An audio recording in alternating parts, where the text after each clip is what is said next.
Guys, स्वागत है आपका अपने यूट्यूब चैनल स्टडी विद अमन कुल में।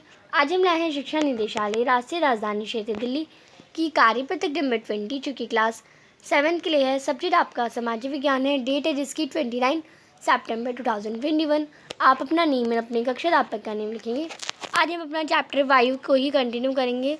जब जल पृथ्वी विभिन्न जलाशयों से वाष्पित होता है तो वह जल वाष्प बन जाता है।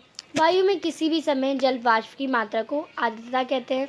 जब वायु में जल वाष्प की मात्रा अधिक हो जाती है उन्हें हम आर्द्र दिन कहते हैं।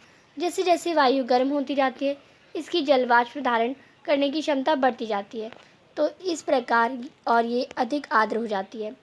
आर्द्र दिन में कपड़े सूखने में काफ़ी समय लगता है। जब पूरा मौसम आपका ठंडा ठंडा होता है, हल्की सी ओस ओस सी पड़ती है तो बहुत हमारे कपड़े सूखने में बहुत समय लगता है। हमारे शरीर में पसीना आसानी से नहीं सूखता और हम असहज महसूस करते हैं। वर्षण के प्रकार आपको दे रखे हैं।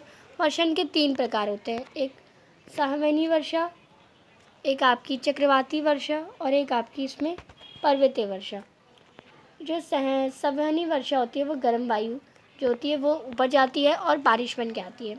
फिर ठंडी वायु इसमें साइड से आती है, गर्म वायु साइड से आती है और वो चक्रवात बन के जाती है।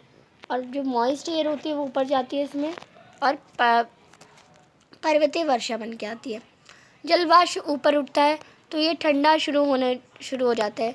जलवाष्प संगठित होकर ठंडा होकर जल की बूंदें बनाता है। बादल इन्हीं जल की बूंदों का एक ही समूह होता है। जब जल की ये बूंदें इतनी भारी हो जाती हैं कि वायु में तैर ना सके तब ये वर्षण के रूप में नीचे आ जाती हैं। आकाश में उड़ते हुए जेट हवाई जहाज अपने पीछे सफ़ेद पथ चिन्ह छोड़ देते हैं। इनके इंजनों से निकली नमी संगठित हो जाती है। वायु के गतिमान ना रहने की स्थिति में ये संघनित नमी कुछ देर तक पथ के रूप में दिखाई देती है। पौधों तथा जीव जंतुओं के जीवित रहने के लिए वर्षा बहुत महत्वपूर्ण है। इससे धरातल को ताज़ा जल प्रदान होता है। यदि वर्षा कम हो तो जल की कमी तथा सूखा हो जाता है। इससे विपरीत अगर वर्षा अधिक हो जाती है तो बाढ़ आ जाती है। यहाँ पे आपको वर्षा मापक, इससे वर्षा को मापते हैं। जो ये आपको फिगर दे रखा है ये आपका वर्षा मापक, यानी हम माप सकते हैं कि वर्षा कब हो रही है, कैसे होगी। क्या आप जानते हैं वर्षण के दूसरे रूप हिम, सिम, वृष्टि तथा ओला है। यानी वर्षा का अगर हम दूसरा रूप देखें तो वो हिम है, ओला है। अब यहाँ पर आपको इसी से कुछ प्रश्न दे रखे हैं, उसके आपको उत्तर देने हैं। वर्षा के प्रकारों का वर्णन कीजिए। तो आपको पता है वर्षा के 3 प्रकार होते हैं, संवहनी वर्षा, चक्रवाती वर्षा, पर्वतीय वर्षा। प्रश्न नंबर 2 है, वर्षा के दिनों में गीले कपड़ों को सूखने में अधिक समय क्यों लगता है। यानी जब बारिश होती है तो हमारे कपड़े वो धीरे धीरे क्यों सूखते हैं। तो आपको पता है वर्षा के दिनों में गीले कपड़ों को सूखने में अधिक समय इसलिए लगता है क्योंकि जो जलवाष्प की मात्रा वायु में अधिक होती है, यानी पानी जो हमारी वायु में वो अधिक होता है, जिसके कारण जो वायु अधिक आर्द्र हो जाती है, यानी एकदम मॉइस्ट हो जाती है। क्वेश्चन नंबर 3 है, आपके अनुसार दिल्ली में किस महीने में वर्षा सबसे अधिक होती है। तो हमारे अनुसार दिल्ली में जुलाई के महीने में वर्षा सबसे अधिक होती है। प्रश्न नंबर 4 है, वर्षा के दिनों में आपके द्वारा अनुभव की गई किसी महत्वपूर्ण घटना का वर्णन कीजिए।